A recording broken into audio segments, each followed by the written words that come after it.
اور وہ نقطہ یہ ہے کہ یہ جو لونڈی ہے تو اس کا شرعی حکم کیا ہے. آج کل لونڈیاں ہیں یا نہیں ہیں اور اس پر لوگ بہت بحث کرتے ہیں، تو ضروری یہ موقع آ گیا کہ ہم اس موضوع پر بات کریں.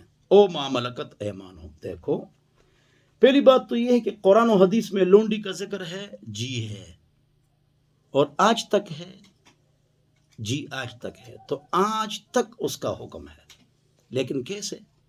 اب اس کی تفصیل آپ سن لیجئے. دیکھو، لونڈی نہیں بن سکتی جب تک آپ کا سٹیٹ نہیں ہوگا. سٹیٹ ہوگا تب لونڈی بنے گی. آپ کو یہ بات معلوم ہے کہ پڑوسی ملک میں باقاعدہ اسی ترتیب پر نبرد آزمائی ہوئی جو قرآن و سنت کے مطابق ہیں، لیکن اس کے باوجود لونڈی اس لیے نہیں بنائی گئی کہ سٹیٹ نہیں تھا. سبحان اللہ. تو سٹیٹ ضروری ہے. دوسری بات یہ کہ سٹیٹ ایسا ہو جو قرآن و سنت کے اغلب اکثر احکام کو نافذ کرے اور اس پر قادر ہو، جس طرح کہ فیض المفتی میں ہے. غلطیاں ہر جگہ ہوتی ہیں، ہمارے اندر بھی ہیں.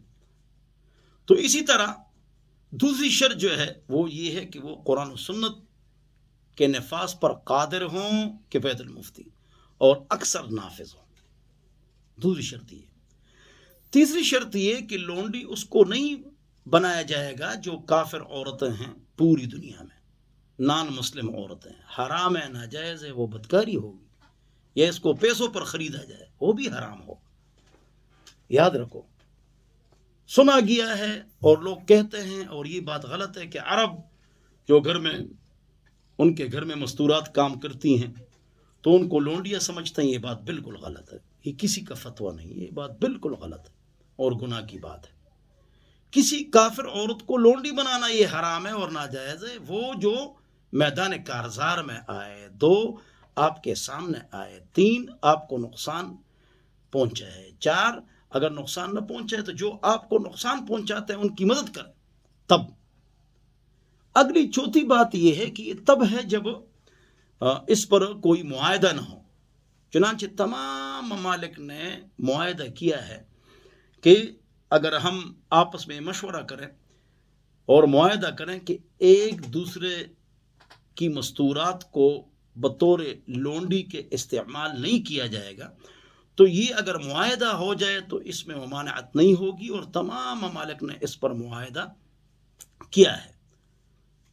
اگلی بات یہ ہے، اس سے اگلی بات یہ ہے کہ بعض لوگ کہتے ہیں کہ یہ حضور اکرم صلی اللہ علیہ وسلم کے زمانے میں یہ چیز تھی اور بعد میں ختم ہو گئی.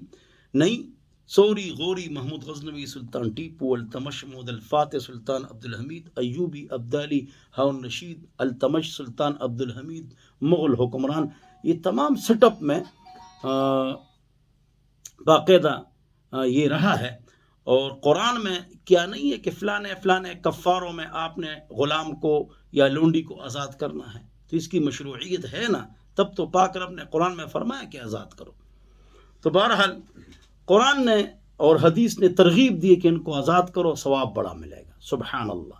ہم نے اسلاف نے غلام اور لونڈیوں کو تو رکھا ہے، لیکن ان کی ایسی تربیت کی ہے کہ بڑے بڑے محدث، فقیہ اور میدان کارزار میں کفر کو لوہے کے چنے چبوانے والے بہت بڑے بڑے کمانڈر بنے. الحمدللہ، انہیں ہم نے ان کی ایسی تربیت کی کہ بڑے حافظ، عالم، مفتی، شیخ الحدیث اور بہت بڑے اکابر اور فقیہ الحمدللہ اور مفتی بنے.